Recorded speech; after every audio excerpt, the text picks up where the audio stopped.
अस्सलाम वालेकुम नाज़रीन, शनासा टीवी न्यूज़ के साथ मैं हूं कैसर लावाजिद।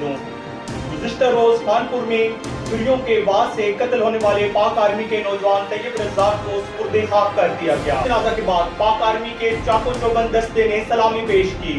मज़ीद जानते हैं नुमाइंदा शनासा टीवी न्यूज़ खानपुर मोहम्मद नवीद पदनी से। जी मोहम्मद नवीद, आप हमें आगाह कीजिएगा कि पाक आर्मी के नौजवान तैयब रज़ाक को कैसे कत्ल किया गया।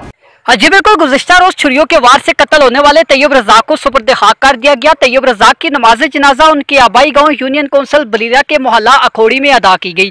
नमाज जनाजा में सियासी और समाजी शख्सियात समेत अवाम की कसीर तादाद ने शिरकत की। नमाज जनाजे के बाद पाक आर्मी के चाको चौबंद दस्ते ने शहीद को सलामी पेश की और शहीद की कब्र पर फूलों की चादर चढ़ाई और मरहूम के बुलंद दर्जात के साथ साथ पसमंदगान के सब्र जमील के लिए दुआ की। मैं आपको बताता चलूँ, गुज़िश्ता रोज तहसील खानपुर के नवाई इलाके यूनियन कौंसिल बलीरा के गाँव अखोड़ी में वॉलीबॉल मैच के दौरान खिलाड़ियों के दरमियान तू तकरार और छुरियों के वार से बरीला के मोहल्ला अखोड़ी का रिहायशी नौजवान जाँ बाक हो गया। तैयब 3 साल से पाक आर्मी का मुलाजम था, जो कि ईद उल फितर पर अपने घर छुट्टी आया था। मैं आपको ये भी बताता चलूं, तैयब की 1 साल कबल शादी हुई थी और 1 हफ्ता पहले पाक आर्मी के नौजवान तैयब रज़ाक को अल्लाह ने एक बच्ची और एक बच्चे से नवाजा था।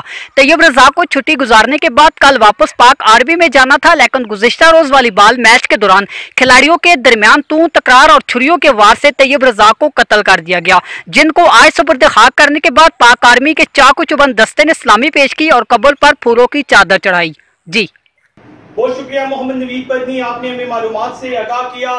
जी नाजरीन, 8-8 दिन के 2 मासूम नन्हे बहन भाइयों से बाप का साया और 1 साला ब्याही खातून से उसका सुहाग छीनने वाले को खुदा का खौफ भी ना आया। इन दोनों बच्चों और माँ के लिए जिंदगी अब ऐसी है जैसे तपते सहरा में नंगे पांव चलना। हमेशा की तरह इन यतीम बच्चों की नजर वही एक शेर करता हूँ, यतीमी साथ लाती है दुनिया के सितम सारे, सुना है बाप जिंदा हो तो कांटे भी नहीं चुभते। साथी रिपोर्टर मोहम्मद नवीद पदनी के साथ कैसर लावाजिदून, शनासा टीवी, हसन अब्दाल। हम रखते हैं आपको इलाके भर की हर खबर से बाखबर। मजीद बाखबर रहने के लिए आप हमारा यूट्यूब चैनल सब्सक्राइब करें। सब्सक्राइब के लिए वीडियो के नीचे लिखे सब्सक्राइब पर क्लिक करें और बेल आइकन दबा दें। शनासा टीवी, आपका अपना टीवी।